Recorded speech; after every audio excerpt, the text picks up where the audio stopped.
തമിഴ്നാട് മുഖ്യമന്ത്രിയായി തമിഴക വെற்றிക്കഴകം അധ്യക്ഷൻ വിജയ് ഉടൻ സത്യപ്രതിജ്ഞ ചെയ്ത് അധികാരമേൽക്കും. ചെന്നൈ നെഹ്റു സ്റ്റേഡിയത്തിലാണ് സത്യപ്രതിജ്ഞാ ചടങ്ങ്. സത്യപ്രതിജ്ഞാ ചടങ്ങിനായി വീട്ടിൽ നിന്നും വിജയ് പുറപ്പെട്ടു. ലോക്സഭാ പ്രതിപക്ഷ നേതാവ് രാഹുൽ ഗാന്ധി ഉൾപ്പെടെയുള്ള നേതാക്കൾ പങ്കെടുക്കും. വിവരങ്ങളുമായി ആന്റണി ജിസ്റ്റോർ ചേരുന്നു. ആന്റണി, അങ്ങനെ വിജയ് മുഖ്യമന്ത്രിയായി സത്യപ്രതിജ്ഞ ചെയ്യാൻ ഇനി ഏതാനും നിമിഷങ്ങൾ മാത്രമാണ് ബാക്കിയുള്ളത്. എന്തൊക്കെയാണ് മറ്റു വിവരങ്ങൾ? തീർച്ചയായും സത്യപ്രതിജ്ഞാ ചടങ്ങുകൾ അതിൻ്റെ ഒരുക്കങ്ങൾ ഇപ്പോൾ പൂർത്തിയായിരിക്കുന്നു. വിജയ് നെഹ്റു സ്റ്റേഡിയത്തിലേക്ക് എത്തിയിട്ടുണ്ട്. സത്യപ്രതിജ്ഞ നടക്കുന്ന നെഹ്റു സ്റ്റേഡിയത്തിലേക്ക് വിജയ് അല്പസമയം മുമ്പ് എത്തിയിട്ടുണ്ട്. നൂറുകണക്കിന് ആളുകളാണ് ഇപ്പോൾ ഇതിനോടകം തന്നെ സ്റ്റേഡിയത്തിലേക്ക് എത്തിയിട്ടുള്ളത്. അതിൻ്റെ തത്സമയ ദൃശ്യങ്ങളാണ് നമ്മൾ കണ്ടുകൊണ്ടിരിക്കുന്നത്. നൂറുകണക്കിന് ആളുകൾ ഇതിനോടകം തന്നെ സ്റ്റേഡിയത്തിലേക്ക് എത്തിയിട്ടുണ്ട്. തൃഷ അടക്കമുള്ള താരങ്ങൾ ഇപ്പോൾ അവിടേക്ക് എത്തുകയും ചെയ്തിട്ടുണ്ട് എന്നുള്ളതാണ്. കൂടുതൽ സിനിമാ താരങ്ങളടക്കം ഈ ചടങ്ങിൽ പങ്കെടുക്കുന്നുണ്ട്. രാഹുൽ ഗാന്ധി, കോൺഗ്രസിന്റെ ലോക്സഭാ പ്രതിപക്ഷ നേതാവ്, കോൺഗ്രസ് നേതാവ് രാഹുൽ ഗാന്ധി അല്പസമയം മുമ്പ് ചെന്നൈയിലേക്ക് എത്തിയിട്ടുണ്ട്. അങ്ങനെ വലിയ ഒരു നിര തന്നെ ഇന്ന് ഈ സത്യപ്രതിജ്ഞാ ചടങ്ങിന്റെ ഭാഗമായി പങ്കെടുക്കുന്നുണ്ട് എന്നുള്ളത് തന്നെയാണ്. വലിയൊരു റോഡ് ഷോ ആയി തന്നെയാണ് വിജയ് അദ്ദേഹത്തിൻ്റെ വീട്ടിൽ നിന്ന് ഈ നെഹ്റു സ്റ്റേഡിയത്തിലേക്ക് വന്നത്. ഏതാണ്ട് 8 മണിയോടുകൂടി വിജയ് അദ്ദേഹത്തിൻ്റെ വസതിയിൽ നിന്ന് ഇറങ്ങി. വലിയ പോലീസ് വാഹനങ്ങളുടെയൊക്കെ അകമ്പടിയോടുകൂടിയാണ് വിജയ് ഈ നെഹ്റു സ്റ്റേഡിയത്തിലേക്ക് വന്നത്. ആ ഘട്ടത്തിൽ വരുന്ന വഴികളിലെല്ലാം നൂറുകണക്കിന് പേർ വിജയിയെ കാണാനായി, അഭിവാദ്യം അർപ്പിക്കാനായി കാത്തു നിൽക്കുന്ന കാഴ്ചയും കാണുന്നുണ്ടായിരുന്നു. ഏതായാലും 10 മണിക്കാണ് സത്യപ്രതിജ്ഞാ ചടങ്ങ് നിശ്ചയിച്ചിരിക്കുന്നത്. സത്യപ്രതിജ്ഞാ ചടങ്ങിന് ഗവർണർ രാജേന്ദ്ര അർലേക്കർ സത്യവാചകം ചൊല്ലിക്കൊടുക്കും. വിജയ്ക്കൊപ്പം 9 മന്ത്രിമാർ കൂടി സത്യപ്രതിജ്ഞ ചെയ്യുകയും ചെയ്യുന്നുണ്ട്. ഏതായാലും തമിഴ്നാടിൻ്റെ ചരിത്രത്തിൽ ഇന്നൊരു പുതിയ ദിനമാണ്. 1952 ശേഷം ആദ്യമായി ഒരു സഖ്യ സർക്കാർ ചുമതലയേൽക്കുന്നു എന്നൊരു പ്രത്യേകതയുണ്ട്. മറ്റൊരു ചരിത്രം, ഇത്രയും കാലം ദ്രാവിഡ പാർട്ടികളാണ് തമിഴ്നാടിൻ്റെ മണ്ണിൽ ഭരിച്ചത്. അതിനപ്പുറത്തേക്ക് ദ്രാവിഡ പാർട്ടി അല്ലാത്ത ഒരു രാഷ്ട്രീയ കക്ഷി തമിഴ്നാടിൻ്റെ ഭരണത്തിലേക്ക് എത്തുന്നു, ഒരു നേതാവ് ഭരണത്തിലേക്ക് എത്തുന്നു എന്നുള്ളത് തന്നെയാണ് ഇതിൽ ഏറ്റവും പ്രധാനപ്പെട്ട കാര്യം. തമിഴക വെற்றிക്കഴകം എന്ന പാർട്ടി രൂപീകരിച്ചുകൊണ്ട് വിജയ് കന്നി അംഗത്തിനിറങ്ങി. ആ കന്നി അംഗത്തിൽ തന്നെ വിജയ് തമിഴ്നാടിൻ്റെ മുഖ്യമന്ത്രിയായി ചുമതലയേൽക്കുന്നു എന്നുള്ളതാണ്. ഏതായാലും ഈ നിയമസഭാ തെരഞ്ഞെടുപ്പിൻ്റെ ഫലം വന്ന ശേഷം അത്യന്തം നാടകീയമായ സംഭവങ്ങൾക്കാണ് തമിഴ്നാട് സാക്ഷ്യം വഹിച്ചത്. ഒരു ത്രില്ലർ സിനിമ പോലെ വിജയിയുടെ തന്നെ സിനിമകളെ പോലെ തന്നെ ഓരോ നിമിഷവും ഉദ്യോഗം ജനിപ്പിക്കുന്ന കാഴ്ചകളാണ് കഴിഞ്ഞ 2 ദിവസങ്ങളിലും നമ്മൾ കണ്ടത്. 108 സീറ്റാണ് വിജയ്ക്ക് നേടാൻ വേണ്ടി കഴിഞ്ഞത്. ഈ 108 സീറ്റ് നേടിയ വിജയ്ക്ക് പക്ഷേ കേവല ഭൂരിപക്ഷത്തിന് വേണ്ടി വന്നത് 118 സീറ്റുകളാണ്.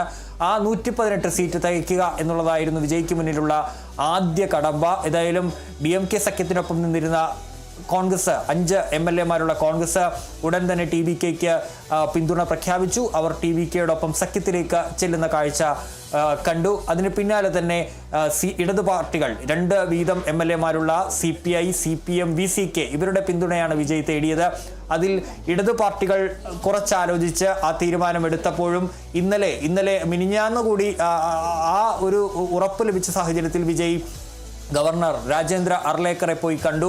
പക്ഷേ അപ്പോഴും വിജയിയെ സംബന്ധിച്ച് ഈ 118 എന്ന മാന്ത്രിക സംഖ്യയിലേക്ക് എത്താൻ കഴിഞ്ഞിരുന്നില്ല. ഗവർണർ ഈ സർക്കാർ രൂപീകരണത്തിനുള്ള ആ ഒരു അനുമതി നിഷേധിക്കുന്ന കാഴ്ചയാണ് കണ്ടത്. ഈ 118 തികയ്ക്കാതെ അനുമതി ക്ഷണിക്കില്ല എന്ന നിലപാടിലായിരുന്നു ഗവർണർ ഉണ്ടായത്. പിന്നീട് ഇതിനു വേണ്ടി പ്രധാന കടമ്പയായി നിന്ന VCK 2 MLA-മാരാണ് VCKയ്ക്കുള്ളത്. VCKയുടെ ഒരു പിന്തുണയിൽ അതിലിങ്ങനെ അനിശ്ചിതത്വം തുടരുകയായിരുന്നു. ഇന്നലെ മുഴുവൻ ആ അനിശ്ചിതത്വം തുടരുന്ന കാഴ്ചയുണ്ടായി. അങ്ങനെ ഒടുവിൽ വൈകുന്നേരത്തോടു കൂടി VCKയും നിരുപാധിക പിന്തുണ വിജയ്ക്ക് പ്രഖ്യാപിച്ചു. അങ്ങനെ 120 എന്ന ആ മാന്ത്രിക സംഖ്യയിലേക്ക് വിജയ് എത്തുന്ന കാഴ്ചയാണ് കണ്ടത്. ഉടൻ തന്നെ ഗവർണർ രാജേന്ദ്ര വിശ്വനാഥ അർലേക്കറെ പോയി കണ്ടു. ഗവർണർ വിജയിയെ സർക്കാർ രൂപീകരണത്തിനായി ക്ഷണിക്കുകയും ചെയ്തു. അങ്ങനെയാണ് ഇന്ന് സത്യപ്രതിജ്ഞാ ചടങ്ങുകൾ നടക്കുന്നത്. ഇന്നലെ സത്യപ്രതിജ്ഞയ്ക്ക് വേണ്ടിയുള്ള ഒരുക്കങ്ങളൊക്കെ വിജയ് പൂർത്തിയാക്കിയപ്പോഴാണ് ഈ 118 എന്ന കേവല ഭൂരിപക്ഷത്തിലേക്ക് എത്താൻ വിജയ്ക്ക് കഴിയാതെ പോകുന്നൊരു സാഹചര്യം ഉണ്ടായത്. ഏതായാലും ഗവർണർ നിലപാടിൽ ഉറച്ചു നിന്നു. ആ നിലപാടിൽ ഉറച്ചു നിന്ന ഘട്ടത്തിൽ ഇനി തമിഴ്നാട് രാഷ്ട്രീയം എങ്ങോട്ടാണെന്നുള്ള ചോദ്യമൊക്കെ ബാക്കിയായി നിൽക്കുന്ന ഘട്ടത്തിലാണ് VCK കൂടി പിന്തുണ അറിയിച്ചതും ആ അത്യന്തം ഉദ്യോഗജനകമായ ഒരു ത്രില്ലർ സിനിമ കണക്ക് ഉണ്ടായിരുന്ന ആ ഒരു കാര്യങ്ങൾക്ക്, നാടകീയ രംഗങ്ങൾക്കൊക്കെ അന്ത്യമാകുന്നതും വിജയ് തമിഴ്നാടിൻ്റെ മുഖ്യമന്ത്രിയായി ചുമതലയേൽക്കാൻ പോകുന്നതും ഏതായാലും 10 മണിയാണ്. തമിഴ്നാടിൻ്റെ ചരിത്രത്തിൽ തമിഴ്നാടിനെ സംബന്ധിച്ചൊരു പുതിയ ചരിത്രം ഇന്ന് രചിക്കപ്പെടുകയാണ്. 10 മണിക്ക് തമിഴ്നാടിൻ്റെ മുഖ്യമന്ത്രിയായി വിജയ് സത്യപ്രതിജ്ഞ ചെയ്യുമ്പോൾ 9 മന്ത്രിമാർ കൂടി ഒപ്പം സത്യപ്രതിജ്ഞ ചെയ്യുന്നുണ്ട്. അതിൽ കോൺഗ്രസിൻ്റെ മന്ത്രിമാരുണ്ട്, മറ്റ് ഘടകകക്ഷികളുടെ മന്ത്രിമാരുണ്ട്. നിലവിൽ ഈ തമിഴ്നാട്ടിൽ സഖ്യ സർക്കാരാണെന്ന് പറയുമ്പോഴും അവിടെ ഈ സഖ്യ സർക്കാരിൽ ഇത്തരത്തിൽ സഖ്യത്തോടൊപ്പം നിൽക്കുന്ന, ഇപ്പോൾ DMK-യോടൊപ്പം നിൽക്കുന്ന കോൺഗ്രസിന് മന്ത്രിസ്ഥാനം ഇതുവരെ ലഭിച്ചിട്ടില്ല എന്നുള്ളതാണ്. DMK സഖ്യത്തിനൊപ്പമാണ് കോൺഗ്രസ് നിൽക്കുന്നത് എന്ന് പറയുമ്പോഴും ഈ സഖ്യ സർക്കാർ എന്ന് പറയുന്നതിൽ മന്ത്രിമാരെ ഉൾപ്പെടുത്താൻ DMK തയ്യാറായിരുന്നില്ല എന്നുള്ളതും ഒരു പ്രധാനപ്പെട്ട കാര്യമാണ്. അതായത് ഏതാണ്ട് ഈ കുറേ വർഷങ്ങൾക്ക് ശേഷമാണ് സർക്കാർ, ഈ 1967 ശേഷമാണ് കോൺഗ്രസിനൊരു മന്ത്രി തമിഴ്നാട്ടിൽ ഉണ്ടാകുന്നത് എന്നുള്ള പ്രത്യേകത കൂടി ഇത്തവണ ഉണ്ട്. അങ്ങനെ കോൺഗ്രസിനെ സംബന്ധിച്ചും ഈ സഖ്യം നീക്കം ഒരു ഗുണകരമായ ഒരു നീക്കമായി മാറുകയാണ്. ഏതായാലും വിജയ്ക്ക് മുന്നിൽ ഒരുപാട് കടമ്പകളുണ്ട്. വിജയെ സംബന്ധിച്ച് ഇനി തമിഴ്നാടിൻ്റെ വികസനം ഒക്കെ വിജയ് മുന്നോട്ട് കൊണ്ടുപോകേണ്ട ഒരു സാഹചര്യമുണ്ട്. അതെല്ലാം ഇനി എങ്ങനെ വിജയ് കൊണ്ടുപോകും എന്നുള്ളത് തന്നെയാണ്. നമുക്കറിയാം, വിജയ് പെട്ടെന്നാണ് രാഷ്ട്രീയത്തിലേക്ക് കടന്നു വന്നത്. ഒട്ടും പ്രതീക്ഷിക്കാത്ത ഒരു വിജയം തന്നെയാണ്. വിജയ്, നമുക്കറിയാം, ഈ തെരഞ്ഞെടുപ്പിലൊക്കെ വിജയ് ആവർത്തിച്ച് പറഞ്ഞിരുന്ന ഒരു കാര്യം, എനിക്കൊരവസരം തരൂ എന്നുള്ള കാര്യമാണ്. അവസരം തമിഴ്നാട് ജനത വിജയ്ക്ക് നൽകിയിരിക്കുകയാണ്. ഇനി ജനങ്ങൾ പലരും പറയുന്നത് വിജയ് അദ്ദേഹത്തിനൊരു അവസരം നൽകി, ഇനി അതെന്താണ് അദ്ദേഹം ചെയ്യാൻ പോകുന്നതെന്ന് കാണട്ടെ എന്നുള്ളത് തന്നെയാണ് ജനങ്ങളെല്ലാം പറയുന്നത്. വിജയ് ഒരുപാട് വാഗ്ദാനങ്ങൾ ജനങ്ങൾക്ക് നൽകിയിട്ടുണ്ട്. ദ്രാവിഡ രാഷ്ട്രീയത്തിൽ നിന്ന് മാറി തമിഴ്നാട് ചിന്തിക്കുമ്പോൾ ജനങ്ങളും ഒരുപാട് പ്രതീക്ഷിക്കുകയും ചെയ്യുന്നുണ്ട്. ഏതായാലും അതെല്ലാം ഇനി കാത്തിരുന്ന് അടുത്ത ദിവസങ്ങളിൽ, അടുത്ത മന്ത്രിസഭയൊക്കെ ചേരുമ്പോൾ വിജയുടെ ഭാഗത്തു നിന്ന് വരുന്ന പ്രഖ്യാപനങ്ങൾ എന്തൊക്കെയാണ് എന്ന് അറിയേണ്ടതുണ്ട്. ഏതായാലും തമിഴ്നാട്ടിൽ നിലവിൽ MK സ്റ്റാലിൻ അടക്കം പറഞ്ഞത് 6 മാസം വിജയുടെ പ്രവർത്തനങ്ങളൊക്കെ നമുക്ക് നിരീക്ഷിക്കാം, നിരീക്ഷിച്ച ശേഷം മറ്റ് കാര്യങ്ങളൊക്കെ സ്വീകരിക്കാമെന്നുള്ളതാണ്. ഏതായാലും വിജയെ സംബന്ധിച്ച് ഇനിയുള്ള ഒരു മുന്നോട്ട് പോക്ക്, വിജയ് രാഷ്ട്രീയത്തിൽ പുതിയൊരാളാണ്, ഭരണതലത്തിൽ പുതിയൊരാളാണ്. അത്തരത്തിൽ മുന്നോട്ട് പോകുന്ന ഒരാൾക്ക് ഈ ഭരണപരമായ കാര്യങ്ങളിൽ എങ്ങനെ മുന്നോട്ട് പോകാൻ കഴിയുമെന്നൊക്കെയുള്ളത് വരും ദിവസങ്ങളിൽ അറിയാൻ വേണ്ടി കഴിയും. ഏതായാലും ഒരു പുതിയ ചരിത്രം, നമുക്കറിയാവുന്നതുപോലെ കേരളത്തിൽ ഈ നിയമസഭാ തെരഞ്ഞെടുപ്പ് മാറ്റങ്ങളുടെ ഒരു നിയമസഭാ തെരഞ്ഞെടുപ്പാണ് കഴിഞ്ഞുപോയത് 3 സംസ്ഥാനങ്ങളിൽ, കേരളത്തിൽ, അതുപോലെ തന്നെ പശ്ചിമ ബംഗാളിൽ, തമിഴ്നാട്ടിൽ. അതിലേറ്റവും പ്രധാനപ്പെട്ട മാറ്റം നടന്നത് തമിഴ്നാട്ടിൽ തന്നെയാണ്. പശ്ചിമ ബംഗാളിൽ മമതാ ബാനർജിയെ അട്ടിമറിച്ചുകൊണ്ട് BJP ചരിത്രത്തിൽ ആദ്യമായി അധികാരത്തിലേക്ക് എത്തുന്ന സാഹചര്യമുണ്ടായി.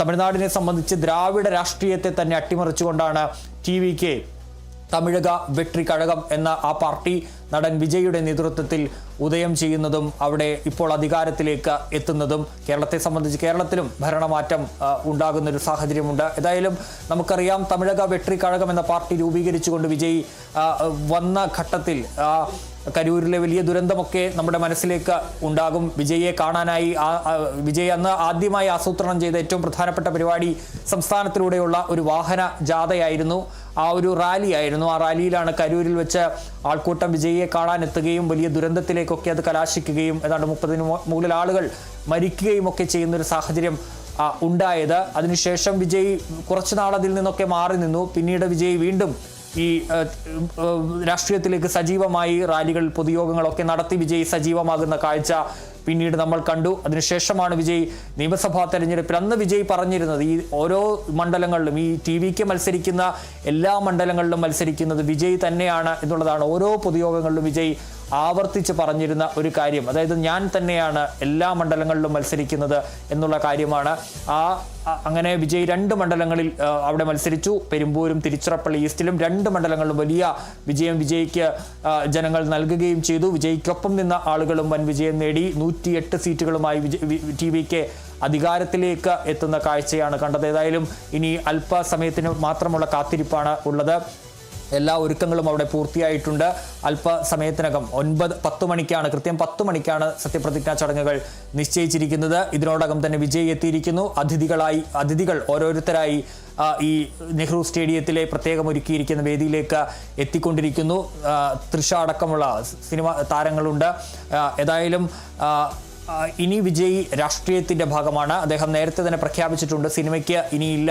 ഈ അവസാന സിനിമ ജനനായകനാണ്. നമുക്കറിയാം ജനനായകനുമായും ബന്ധപ്പെട്ട് ഈ ഉണ്ടായ തർക്കങ്ങൾ. ജനനായകൻ ഇപ്പോഴും റിലീസ് ചെയ്യാതെ അത് പെട്ടിയിലിരിക്കുന്ന ഒരു കാഴ്ചയാണുള്ളത്. കോടതിയിലും ഹൈക്കോടതിയിലും സുപ്രീം കോടതിയിലുമായി ഒക്കെ വിജയ് സമീപിക്കുകയും പക്ഷേ അതിന് ഒരു പ്രദർശനാനുമതി ലഭിക്കാത്ത സാഹചര്യമൊക്കെ ഉണ്ടാകുന്നതുമൊക്കെ കണ്ടതാണ്. ഏതായാലും വിജയുടെ അവസാന സിനിമ ഇതിനുശേഷം പുറത്തിറങ്ങും. ഇനിയിപ്പോൾ വിജയ് സിനിമയിലില്ല. ഒരു പുതിയ ചരിത്രമാണ്. MGRന് ശേഷം ജയലളിതയ്ക്ക് ശേഷം ഒരു സൂപ്പർ താരം, MGRന് ശേഷം ഒരു സൂപ്പർ താരം തമിഴകത്തിൻ്റെ മുതലമേച്ചറാകുന്നു, മുഖ്യമന്ത്രിയാകുന്നു എന്നുള്ളൊരു പ്രത്യേകത കൂടി ഈ ദിവസത്തിനുണ്ട്. ഏതായാലും 10 മണിക്കാണ് സത്യപ്രതിജ്ഞാ ചടങ്ങ് നടക്കുക. അതിൻ്റെ ഒരുക്കങ്ങൾ അവസാന ഘട്ടത്തിലേക്ക് എത്തിയിരിക്കുകയാണ്. വിജയ് ഇതിനോടകം തന്നെ നെഹ്റു സ്റ്റേഡിയത്തിലേക്ക് എത്തിയിരിക്കുന്നു. 100 കണക്കിന് ആളുകൾ വിജയുടെ സത്യപ്രതിജ്ഞ കാണാൻ TVKയുടെ അണികൾ. ഇത് ഈ സ്റ്റേഡിയത്തിൽ മാത്രമുള്ള കാഴ്ചയാണ്. വിവിധയിടങ്ങളിൽ TVK ഈ സത്യപ്രതിജ്ഞാ ചടങ്ങ് തത്സമയം കാണിക്കുന്നതിനുള്ള സംവിധാനങ്ങൾ ഒരുക്കിയിട്ടുണ്ട്.